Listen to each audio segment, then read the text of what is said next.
Welcome to SilverC Review.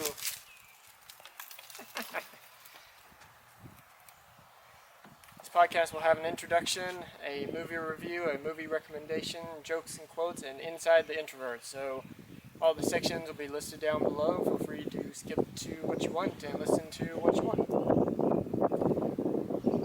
I planned all these locations for sunset type light, so that way it would always be shining on me, and now it's like almost directly above me. But I know the last video I was actually pretty dark, but if I made myself any lighter, it would really blow out the background. So this time though, I'm completely lighted, so it's not too bad. You probably can't hear it, but there's a very, very small, shallow, barely moving creek that is running underneath this bridge. And this bridge looks solid, but it's actually very shaky. Woo! Alright, that was fun. I could stand on this bridge and just do that for like half an hour. So I'm making my videos too old for Buzzsprout. It gives me, I was trying to upload all my old episodes onto there so you could just listen to the MP3, but it only gives me 2 hours a month, and I've been making my videos 30 plus minutes, so, and I put one out every week, so for a month I'm not able to gain any ground. I'm just uploading the same ones over and over, so I decided against using that service. From now on, all my videos will be on YouTube, and there's a website called Online Video Converter. There's a lot of different websites out there like this, but all you have to do is go to that website, copy my URL, my YouTube URL, paste it on there, and hit download, and you can download the MP3. So if you don't want to stream it through YouTube and you want to listen to one of my older episodes and you can download it, just do it that way. That way you can listen to the MP3, because I know YouTube, especially on your phone, you have to have it open at all times, so it's not that great. And SoundCloud, I can only keep up like 4 or 5 episodes at a time, because I've got, and at the end of the year, I'll subscribe to SoundCloud and I'll have all my videos on there, but until then, this is the method I'm going to use. So I'm no longer uploading them to Buzzsprout. I'm just going to keep them on YouTube, and you can figure out a way to listen to them. Which no one's really listening anyway, so it's not that big of a worry, but if you are, that's the method I recommend using. I tried, it's funny, this weekend I've been able to watch a ton of videos because, I don't know, I've actually had the internet all to myself, and I haven't had to use my headphones. I've been able to use my surround sound, so it's much more inviting to watch movies. And the way I've got previously, I do a lot of editing of pictures, being a freelance photographer, and previously I would always watch movies while I'm doing that because I had my computer and then my TV. So looking in between the two, not that hard. Now I've got my computer and my TV, so I have to completely turn my body to look at my TV and then look back at my computer. And I tried doing that, and usually it takes me about an hour per 50 pictures that I edit. It was taking me like an hour and a half, and that's, when I'm going through like 400 plus pictures, it really adds up. So I can no longer watch movies while I'm, especially with headphones on, while I'm editing pictures. That really cut down on the amount of movies I could watch, but this weekend, I didn't have anything planned. I didn't have a whole lot of pictures to edit. I've been able to do other things that didn't require my full attention and didn't take up so much time. So I was able to watch 6 movies this weekend. So it's been pretty awesome, which, yeah, I guess I didn't write any in on this one, but I'll be able to throw in the one I watched a few minutes before coming here. Look how sweaty I am already. It's very hot, standing right in the sun. That's crazy. Anyways, a little dry mouth too. I should have brought some water with me. I'm not even doing anything, and I'm just sweating. It's so hot here, but that's fine. I would much rather it be hot than cold. I will say that every chance I get. I'm definitely a summer person instead of a winter person. I mean, I can handle winter, but man, it's just so restrictive. I know people say, oh, well, in the summertime you can't take off enough clothes, but in the wintertime you can always put on more. Yeah, and then you're walking around barely able to move if you keep putting on clothes. In the winter, or in the summertime, you can go swimming, you can get a cool drink, you can get in the shade, you can get an air conditioner, you can get a fan. There's a million ways besides taking clothes off that you can get cool in the summertime.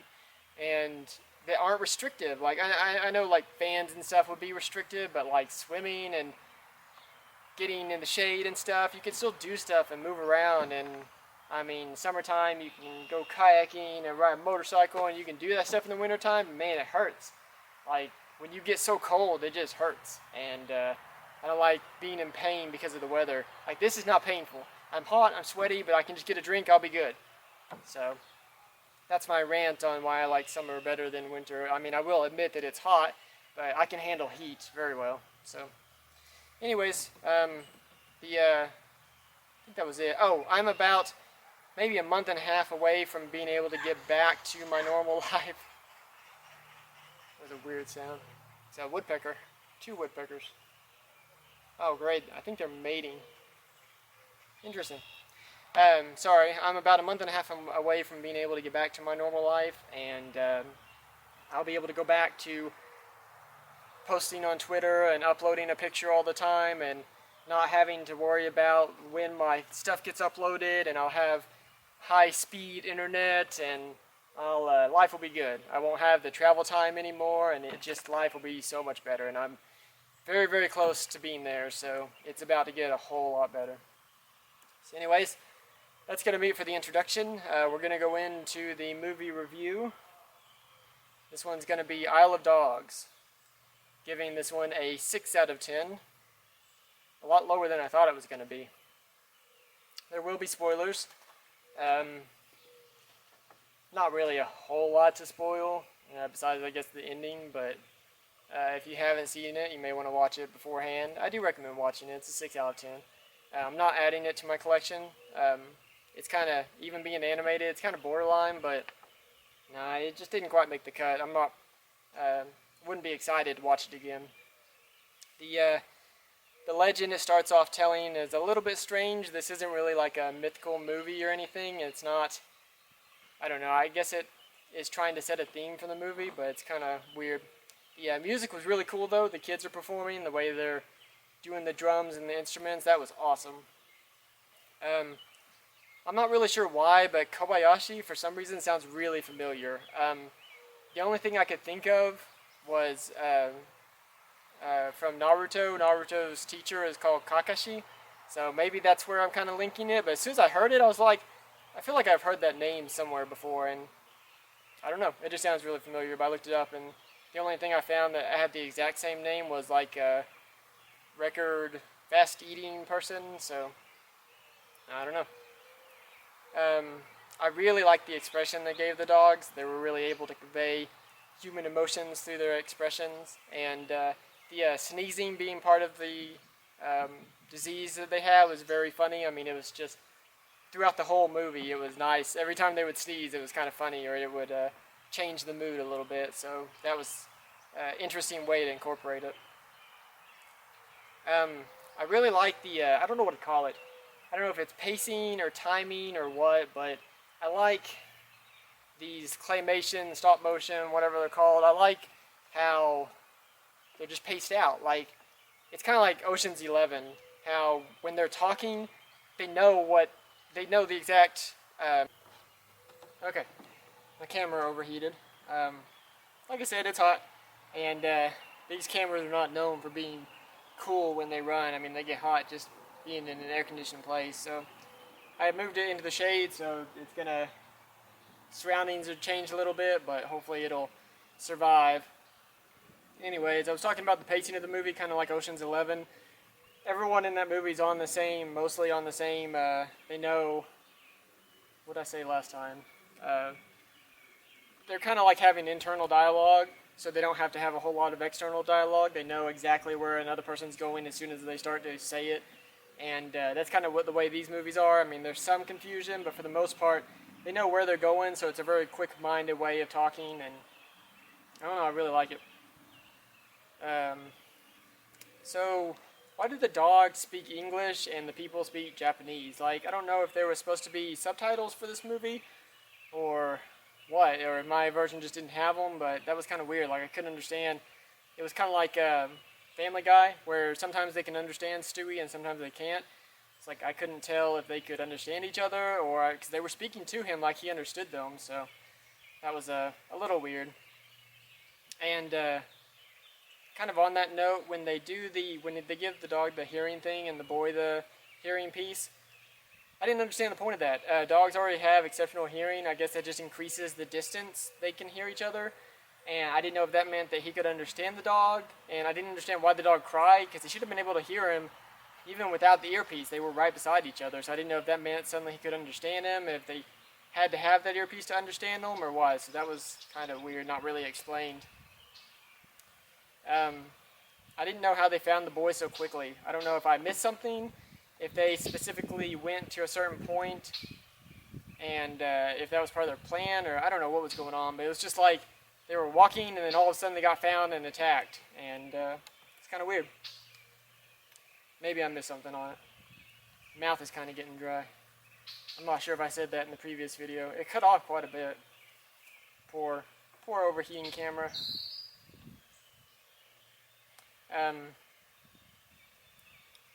It was kind of interesting how they referenced nature in this video, and not like nature around me, like the nature of things. There is a jumping spider on my lens. Hopefully he stays on that side and doesn't come onto the actual lens, although that would actually look pretty cool. He's just watching me. He's a spectator. Anyways, how they talk about the dog says, "I bite," and that's kind of like his nature. At one point they say he's a 10-year-old boy, dogs love those, and that's kind of like the nature of the dog. And the boy wanting to go down the slide, which it was kind of ironic that the dog was trying to tell him not to go down it, but that was his nature, and if anything he should have understood it most, because his nature is to bite people and to be a dog, so that's the boy's nature, is to go down slides. So that was kind of an interesting dynamic. I'm going to see if I can push this spider onto the lens, just because I want that. Woo, success! Sort of. There we go. Yay, there's a spider on the lens. Alright. Hopefully none of you are arachnophobic. I think that's actually... Aw, man. I think that's next time's movie recommendation. Man, that would have been perfect. Anyways. The images in this movie are really, really cool. Like, just how they position the characters. Like, they're always in a line, or they're always...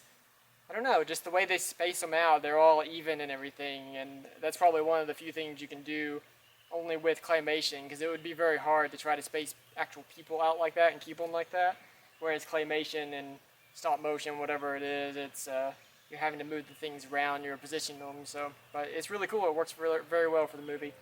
I couldn't tell at first if it was the sushi that had killed that guy, until later it says poison wasabi. But the preparation method, I thought it was really cool how it showed that whole preparation method, how much time and effort it goes into preparing something like that. And it's very cool, because that's how they do it in real life, is the people who really know the art of something like that, they're so good at it, but also it takes a lot of time, and you can tell they just put their skill into it, and it's very cool. So I'm glad they did that in the movie. It was oh. Crap, I already brought this up. That's weird. I wonder why I put it twice. Oh well, I was just going to reference the dog telling the boy not to go up the slide, but that's his nature. The cartoonish effect a couple times when it was showing like a camera viewpoint of him, that was kind of cool. The boy's dog was incredible. It was like a very strong leadership type dog, but it didn't seem to care for him hardly at all. Like, I felt like it did care for him when it first knew him, but now you would think that, I don't know, I think that's what kind of hurt my movie rating is, you would think the dog, since it cried for him, since it was able to hear him, and it was his duty to protect the kid, would really connect with the kid, having gone through all that to get him back, to help him. Like, he's supposed to be protecting the kid goes through all this to save the dog. You think that would be like, he would be able to understand that. But he doesn't, he just, I guess he's so trained for service, like that's all he can do, and his service had switched to protecting the group of dogs instead of protecting the kid, so he just instantly hands him off. So it's kind of like, I didn't really care for that. Like, I'm glad that the dog, the main dog of the little group that's been helping the kid, was like this other dog's brother, and it actually had grown to like the kid and was willing to protect him and everything. But I don't know. I mean, I liked that. I didn't like the fact that his original dog just wanted to push him off. Like, I think it would have been better if the dog that had been helping him was like, look, I can protect him, please let me do this, I've grown, I've gotten a connection with him, and the other dog was like, yeah, I can see your point, I should probably be protecting them as well, but he was literally just ready to drop him, so that really hurt my movie score, and probably is why I don't want it in my collection. I didn't care for that. It kind of touches on religion with the oracle and the owl that everyone kind of worships because it can fly around, and I guess that's why the first of the movie it talks about the myth and everything, and it's kind of a I don't know, just touching on present day religion, I guess. It's kind of weird. I didn't really feel like it added much to the story. And really the girl that's trying to help him out and everything, I didn't care for her story arc at all. Like, it was interesting, and I liked the way she talked and everything, but I don't know, I'm just making this up, I'm saying it now, I didn't write anything down about it, so there was nothing on her story arc that I really felt I needed to comment on, so it's not necessarily that it was bad, but it wasn't all that great either. I think that's about it. It's had a decent ending. I'm glad it all worked out, but it wasn't anything super special, so it was definitely worth watching it the one time, though. I'd recommend watching it at least once, but it's not quite there for my collection. So that's going to be it for the movie review. We're going to go on to movie recommendation. This is going to be Old Boy, and I'm probably using the picture for the 2003 one, but there's also a 2013 remake. And I would recommend watching, if you're only going to watch one, definitely watch the 2003 one, the original. It's Japanese, and the 2013 one I think is an American remake. They're both good. I like them both. They're both in my collection, but the 2003 one is definitely far better. And it's kind of like Let the Right One In, which if you haven't seen either of those, you need to watch those as well. They're vampire movies, and again, I'm pretty sure the first one's Japanese and the second one's an American remake.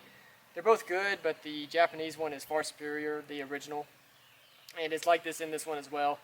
But this movie relies heavily on the twist at the end. And I wouldn't say, like, if it didn't have the twist, I wouldn't say the movie wouldn't be good, but it definitely really makes the movie. And the description says, I probably pronounced it wrong because I haven't seen the movie in a while, but Dae-soo is an obnoxious drunk bailed from the police station yet again by a friend. However, he's abducted from the street and wakes up in a cell where he remains for 15 years. Unconscious, when human contact is unavoidable, his only companion is a television. Then suddenly he's released and invited to track down his jailer.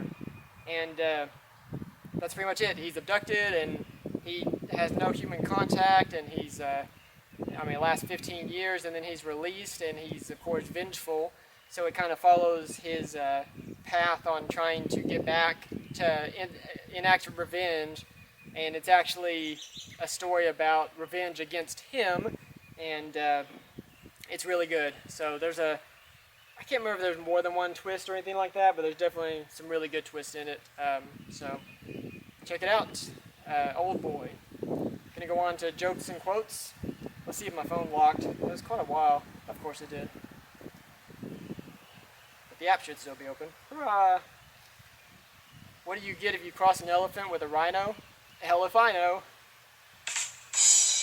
Alright. Why did the old man fall into the well? Because he didn't see that well.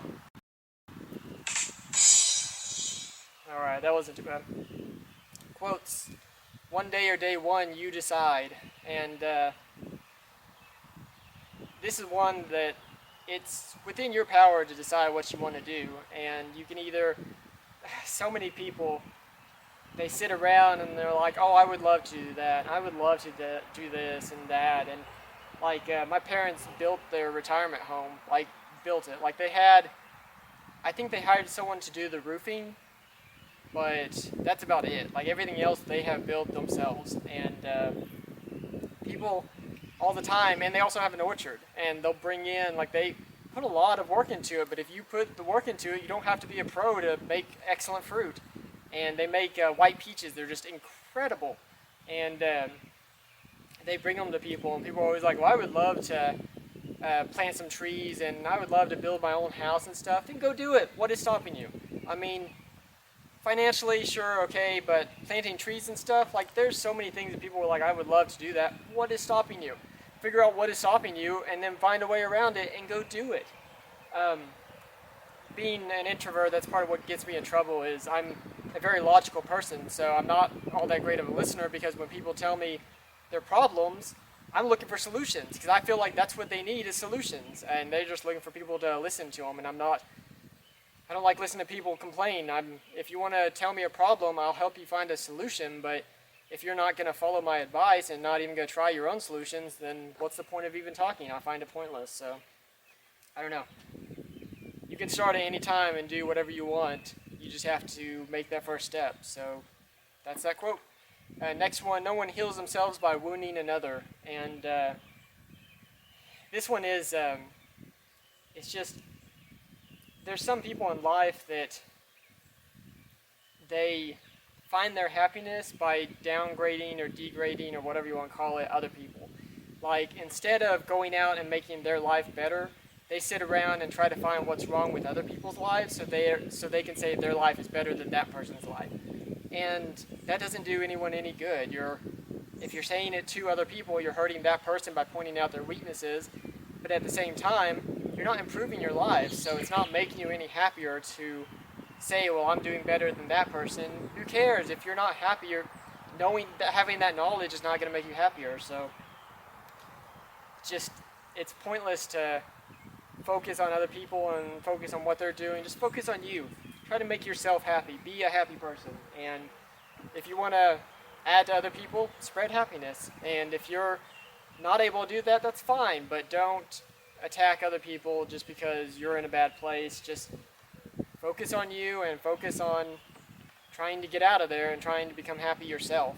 And other people can't help you, but they can't give you your happiness. That's something that is completely reliant on you. And a lot of times it's not easy to find, it's not easy to do, but it is possible. And as the other quote said, you can start tomorrow, or you can start today and work on it and keep working on it and never stop. So that's going to be it. We're going to move on to the Inside the Introvert. We had a big assembly recently at work, and I positioned myself in the middle of a row with no one sitting on it, and there weren't really a whole lot of people in the row in front of me or behind me. And then later, once the assembly filled up, not a whole lot of people sat around me, and I feel like I do this quite a bit. I was kind of like, well, now I look bad because I look like I don't have any friends, there's no one sitting around me, but I'm the one that positioned myself there. So it's kind of like a catch-22. It's like, I don't want to sit by somebody that I don't know, but at the same time, I'd like other people to sit by me. Like, I want to sit. I don't want to offend anybody or inconvenience anybody, so I don't want to sit around anybody, but I would love people to sit around me.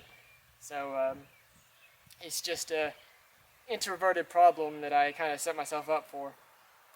A lot of times when I'm in a store, I would rather try to Google the location of something, even if it's something stupid like suction cups. I needed a suction cup for my bathroom. I was like, I tried Googling it to see where it was located at in Walmart instead of just asking somebody. So that's a very introverted action. I always dread walking to lunch because it's I mean, I don't like heavily dread it, but as soon as I get up from my desk to go to lunch, I'm like, oh, I wish I was just in the lunchroom. Because I hate passing people. Like, I don't mind looking up and smiling at people. I definitely don't want to say anything. But you can see them from so far away. There is a robin that decided to dig around in the leaves. You can see them from so far away, and you can't say anything from that distance. So a lot of times, I'm trying to find something else to look at and keep them in my peripheral until I know I'm within a certain distance that I can look up, smile, we'll be past each other, life will be good. But, I don't know. It doesn't always work out that way, so I'm not a big fan of walking to lunch. We have or I guess they have a heads-up game where you use someone's cell phone and you put it on your head and it displays a picture. they give you clues to what it is, and you have to guess what it is. And they like to grab like 10 or so people from our team and go in the back area and play that game sometimes. And the first time they didn't tell me what they were doing, so I went back there and played it. I had a nervous breakdown. It was I'm not good at, I just don't keep a lot of knowledge in my mind if it's not relevant. So like actors' names and movies they played in and just geography, locations, all that kind of information, I don't know. So I'm not good at trivia type games or anything like that. And that's essentially what it is. You have to know what kind of clues they're giving you to guess this stuff. And so now from that point on, definitely if I know if they start taking a group back there and they invite me, I'm like, no, I'm not doing it, because not playing that heads-up game anymore. Went to the bank the other day, and there was 2 tellers, and they had formed people, like I got in one line. There was no one really over on the other side, but people started forming a second line. And that's always annoying, because at locations like that, you're supposed to form one line, and then whichever teller opens up, the person next goes to that person. That way there's no one line going down while one person's having trouble or something like that. So whatever, they formed 2 lines. I wasn't in a big rush. I didn't really care. But then I got to worrying that the person behind me would get mad at me if I didn't say something, if the teller over here opened up and that person tried to jump up in front of me. Like, I didn't really care. I didn't want to step up and say something, but then I didn't want the person behind me being like, dude, you got to get up there, and force me to do it. So I was thinking about that the entire time, and I mean, my transaction was only going to take 60 seconds. They'll just make a deposit, and I had everything ready, so just hand it to them. They type in their stuff, hand it back to me, I'm gone. So I knew if I could get up there, the person behind me would forgive me for anything, so I'd be super fast. But it was definitely, I was thinking about it the entire time, wishing it would just be over. Not because I was in a hurry, just because I didn't like being in that situation. And the last Inside the Introvert is I went to some beauty store, and it's straight up just makeup and stuff like that, so probably most guys don't go in there. And I was definitely the only guy in there, but that didn't bother me. I was going in to get something from my mom. And I found it, I got to the front register, which later I found out that she actually had told me to go into the store next to it, Bed Bath & Beyond, which I walked into that store, but I was like, I don't think this is the right store, so I went over to the beauty store. And they both ended up having the product. And they were both in about the same location. It was very random. Anyways, I made it up to the register, and I noticed the people in front of me, she was asking their phone number. So then I started running all these scenarios in my head, because I didn't want to register, and didn't want to put my information. I don't like, it just annoys me to have my information out there in everybody's system. I'm not like a super paranoid person, and I don't like shred my mail and all that stuff, but at the same time, if I'm just making a purchase, I don't feel like giving out my information. So I get up to the counter, and she asked my phone number, and I said I didn't want to register. And she said, okay, what's your last name? And I thought about making a stand right there and just being like, I just said I don't want to register. And if she asked me something else, be like, can you just get a manager over here and override your system? Unless you can show me a sign that says you have to register to make a purchase. I just want to make a purchase. I don't want to register anything. But I decided to take the passive-aggressive way instead. And I told her to make something up. I said, I don't care, just make something up. And I said, how about Smith? And she said, your first name? I said, I don't know, Justin? And I was making it very clear that I was making this information up, because I thought she would get the point. I don't know if she just didn't care or if it was just going past her. But either way, she then asked my zip code, and that one I didn't mind, I told her. And then she asked my phone number again, which was the original question she had asked me that I said I didn't want to register.